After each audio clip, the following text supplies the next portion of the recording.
Je suis Namizata Sangaré, je suis la présidente du Conseil national des droits de l'homme de la Côte d'Ivoire et par ailleurs présidente de l'association francophone des commissions nationales des droits de l'homme AFCNDH qui regroupe l'ensemble des institutions nationales des droits de l'homme francophones du monde entier. Alors notre réseau a pour mission de soutenir les États et de les accompagner dans leur processus de création des institutions nationales des droits de l'homme, en abrégé INDH, d'accompagner les INDH existantes dans leur accréditation auprès de la Ghanérie et dans leurs actions de promotion de protection des droits de l'homme au niveau national et international. Alors, la FCNDH valorise et renforce le rôle des commissions dans la mise en œuvre effective des droits de l'homme dans les pays respectifs et met en œuvre des programmes d'échange, des formations et sur les meilleures pratiques en matière de respect des droits de l'homme.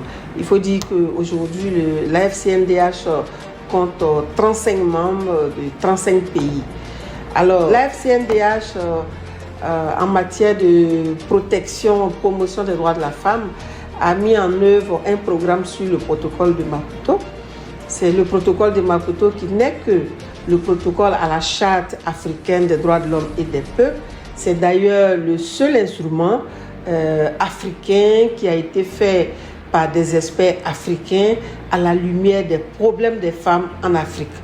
Et donc, c'est un instrument très important. La FCNDH également accompagne les institutions nationales des droits de l'homme, dont les pays présentent devant le comité CEDEF leur rapport pour les aider, n'est-ce pas, à répondre à des questions cruciales relativement aux femmes. Alors, pour revenir à moi-même, présidente de la FCNDH, présidente du CNDH, il faut dire que j'ai été à l'avant-garde de ce combat des droits des femmes en Côte d'Ivoire. Depuis 1994, je suis sur le terrain avec des amis à faire des droits des femmes en Côte d'Ivoire une réalité. Et donc en 1995, la Côte d'Ivoire a ratifié la CEDEF. Ensuite, en 2012, la Côte d'Ivoire a ratifié le protocole à la Charte africaine des droits de l'homme et des peuples.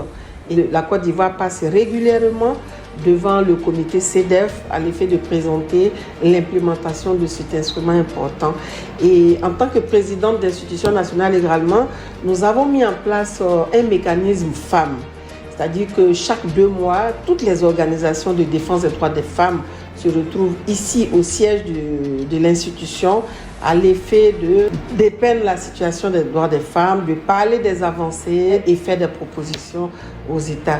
Vous savez que notre pays a adopté une législation pour promouvoir 30% des femmes dans les assemblées élues. Et donc aujourd'hui, notre travail, c'est de faire en sorte que dans les années à venir, que l'Assemblée nationale, les mairies, les conseils régionaux, en tout cas, enregistrent 30% de femmes pour que, au niveau de l'Assemblée, toutes les décisions, toutes les lois qui seront prises, parce qu'en Côte d'Ivoire, il faut dire que les femmes constituent 47% de la population.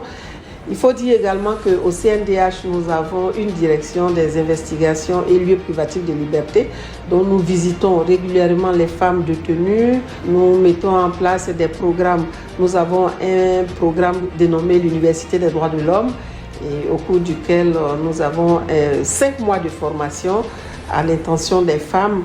Et très bientôt, nous allons lancer notre programme coaching. En Côte d'Ivoire, nous allons avoir les élections législatives.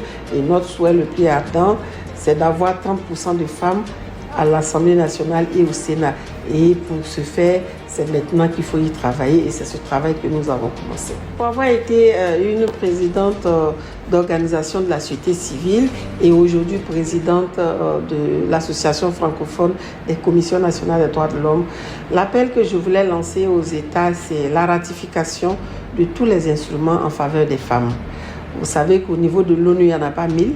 C'est la CEDEF qui est la Convention pour l'élimination de toutes les discriminations à l'égard des femmes. Et en Afrique, il y a le protocole à la Charte africaine des droits de l'homme et des peuples relative aux droits des femmes en Afrique, qu'on appelle communément le protocole de Maputo. Je demande à tous les États de ratifier ces instruments. Je demande également et aux États, aux organisations de la société civile, aux institutions nationales des droits de l'homme, de travailler la main dans la main pour faire des droits des femmes dans le monde une réalité, et surtout dans l'espace francophone.